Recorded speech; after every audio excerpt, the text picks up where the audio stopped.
സംഗമസ്ഥാനത്ത് നടക്കുന്ന മഹാമാഘ മഹോത്സവത്തിലെ പ്രധാന ശ്രദ്ധാകേന്ദ്രം ഭാരതത്തിലെ വിവിധ ഇടങ്ങളിൽ നിന്നെത്തുന്ന സന്യാസി സമൂഹമാണ്. തവനൂരിലും തിരുനാവായിലുമായി നടക്കുന്ന മഹാമാഘ മഹോത്സവ വേദി ഇന്ന് കേരളത്തിലെ 4 ശങ്കര മഠങ്ങളിലെ സന്യാസിമാർ ഒരുമിക്കുന്ന അപൂർവ ആത്മീയ സംഗമത്തിനാണ് സാക്ഷ്യം വഹിച്ചത്. ഭാരതത്തിലെ വിവിധ സന്യാസി സമ്പ്രദായങ്ങളുടെ സമന്വയവേദിയാണ് മഹാമാഘ മഹോത്സവം. വാരണാസിയിൽ നിന്നുള്ള അഘോരികൾ തുടങ്ങി വിവിധ സന്യാസി സമൂഹം ഉത്സവത്തിനായി ത്രിമൂർത്തി സംഗമസ്ഥാനത്ത് എത്തുന്നു. കേരളത്തിലെ 4 ശങ്കരമഠങ്ങളിലെ സന്യാസിമാർ ഇന്ന് തവനൂരിലെയും തിരുനാവായിലെയും യജ്ഞവേദികളിലെത്തി. തെക്കേമഠം മൂപ്പിൽ സ്വാമിയാർ, വാസുദേവാനന്ദ ബ്രഹ്മാനന്ദ ബോധികൾ, ഇടനീർ സ്വാമിയാർ മഠം മൂപ്പിൽ സ്വാമിയാർ, സച്ചിദാനന്ദ ഭാരതി, നടുവിൽ സ്വാമിയാർ മഠം മൂപ്പിൽ സ്വാമിയാർ, അച്യുത ഭാരതികൾ, തൃക്കൈക്കാട്ടുമഠം സ്വാമിയാർ മഠം മൂപ്പിൽ സ്വാമിയാർ, നാരായണ ബ്രഹ്മാനന്ദ തീർത്ഥ, നടുവിൽ മഠം ഇളമുറ സ്വാമിയാർ, പാർത്ഥസാരഥി ഭാരതി എന്നിവരാണ് മഹാമാഘവേദിയിൽ എത്തിയത്.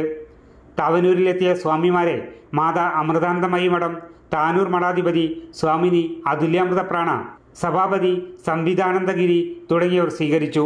ആധ്യാത്മിക ഉണർവാണ് നിളാതീരത്ത് സംഭവിക്കുന്നതെന്നും സനാതനധർമ്മത്തെ സംരക്ഷിക്കേണ്ടത് കാലഘട്ടത്തിന്റെ ആവശ്യമാണെന്നും അനുഗ്രഹ പ്രഭാഷണം നടത്തിയ സ്വാമിമാർ പറഞ്ഞു. അതിൻ്റെ തത്വങ്ങളെ മനസ്സിലാക്കി ഇവിടെ നിന്ന് അതിൻ്റെ പുണ്യത്തെ നേടി നമുക്ക് തിരിച്ചു പോവുക. എന്താ പുണ്യം എന്ന് വെച്ചാൽ നമ്മളെ ജന്മജന്മാന്തരങ്ങളായിട്ട് ധാരാളം പാപങ്ങൾ ചെയ്തിട്ടുണ്ടാവും, പല കാരണവും അറിയാതെ. അതൊക്കെ സ്നാനത്തിൽ നമ്മുടെ ജീവിതത്തിൽ നിന്നും അല്ലെങ്കിൽ ജന്മങ്ങളിൽ നിന്നും ഉണ്ടായ പാപത്തെ തള്ളിക്കളയുന്നു. ആത്മാവിന് ശാന്തിയും സമാധാനവും ഉണ്ടാവും. എല്ലാവർക്കും മംഗളം വരട്ടെ, ആർക്കൊരു ദുഃഖം കൂടാതിരിക്കട്ടെ എന്ന് പ്രാർത്ഥിക്കാനാണ് ഞങ്ങളുടെ ഗുരു പരമ്പരയുടെ ഉപദേശം. അത് ചെയ്തുകൊണ്ടിരിക്കണം. പുണ്യനദി ലോകത്തെ അനുഗ്രഹിക്കാനാണ്, ശുദ്ധീകരിച്ചുകൊണ്ടാണ് ഒഴുകിക്കൊണ്ടിരിക്കുന്നത്.